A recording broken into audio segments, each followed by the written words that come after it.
News, सच जरूरी है। नमस्कार दर्शकों, ये है MNS न्यूज नेटवर्क और आप देख रहे हैं MNS न्यूज टीवी। मैं हूं आपके साथ प्राची। आइए देखते हैं देश और दुनिया की तमाम बड़ी खबरें। कांग्रेस का 25 लाख तक के मुफ्त इलाज का वादा। वैकुंठ द्वार दर्शन का टिकट पाने की कोशिश में भगदड़। भाजपा 10 को जारी करेंगे अपने उम्मीदवारों की सूची। आइए देखते हैं खबरें विस्तार से।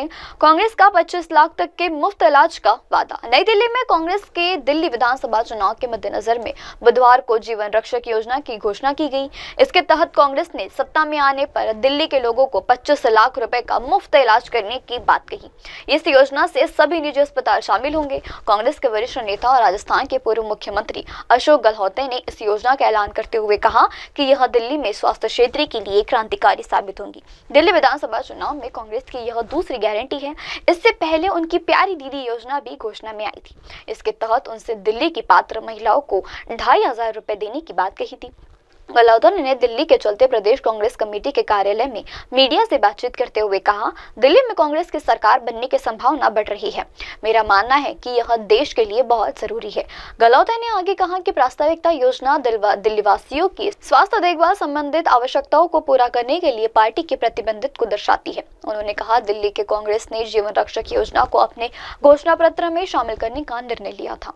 जीवन रक्षक योजना के तहत 25 लाख रुपए तक का स्वास्थ्य बीमा मिलेगा, जिसके चलते राजस्थान में भी ऐसी योजनाएं शुरू की जाएंगी, जिसमें प्रदेश के लोगों को 25 लाख रुपए तक का मुफ्त इलाज दिया जाएगा। अशोक गहलोत मुख्यमंत्री रहते हुए राजस्थान में चिरंजीवी योजना शुरू करने वाले गहलोत ने कहा कि स्वास्थ्य और राजस्थान की योजनाएं काफी मिलती जुलती है।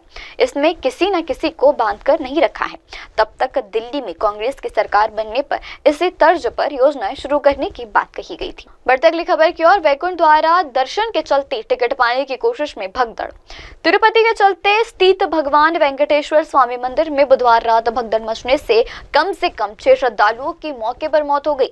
दर्जन अन्य घायल हो गए। यह भगदड़ उस समय मची जब वैकुंठ द्वार दर्शन के लिए सैकड़ों लोग टिकट पाने की कोशिश में इधर उधर भागने लगे। तिरुमल तिरुपति देवस्थान के अध्यक्ष BR नायडू ने बताया कि एक शव की पहचान कर ली गई है। नायडू ने कहा, एक DSP ने गेट खोले और तुरंत ही सभी लोग आगे दौड़ने लगे, जिसमें भगदड़ मच गई और खबर आ रही है कि 6 लोगों की मौत भी हो गई है।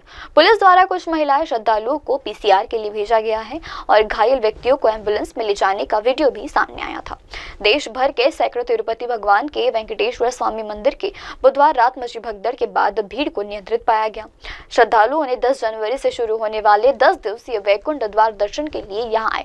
मुख्यमंत्री N सेन चंद्र नायडू ने बताया, एक्स पर लिखा गया कि तिरुपति में वेंकटेश्वर के चलते दर्शन के लिए प्रयास करते समय विष्णु विसाय के पास भगदड़ में कुछ श्रद्धालुओं की मौत होने की घटना से बहुत दुख हुआ। बढ़ती अगली खबर की ओर। भाजपा 10 को जारी करेंगे अपने उम्मीदवारों की सूची। दिल्ली विधानसभा के लिए 5 फरवरी को होने वाले चुनाव के लिए भारतीय जनता पार्टी अपने श्रेष्ठ 41 उम्मीदवारों की सूची 10 को जारी करेगी। सूचना के चलते शामिल में चौंकाने वाली बात सामने है, जिसमें श्रेष्ठ को अंतिम रूप से देने के बाद पार्टी की केंद्रीय चुनाव समिति 10 जनवरी को बैठक की होने की संभावना भी बताई गई।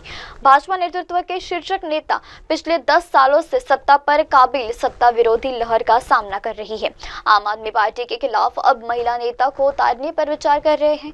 इससे एक तीर 2 निशाने पर लग सकता है। एक तो भाजपा प्रियंका गांधी वार्ड और मौजूद मुख्यमंत्री आतिश सिंह के खिलाफ भगदड़ टिप्पणियों के कारण आलोचनाएं से बन सकेंगी। वहीं दूसरी ओर एक आलोचनाएं ऐसी भी है जिसमें राज्य के मुख्यमंत्री नहीं बनने की भी बात कही गई थी। माना जा रहा है कि भाजपा के उम्मीदवार रमेश बिदुरिया को कलकाजी विधानसभा सीट से हटाकर कहीं और से चुनाव लड़ाया जा सकता है। कलकाजी से भाजपा की एक प्रमुख महिला नेता को अतिशी के विरुद्ध मैदान में उतारा जा सकता है।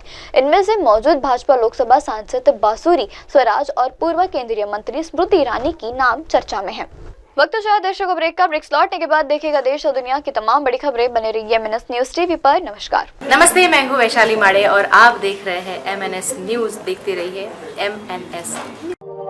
आप देख रहे हैं MNS न्यूज, सच जरूरी।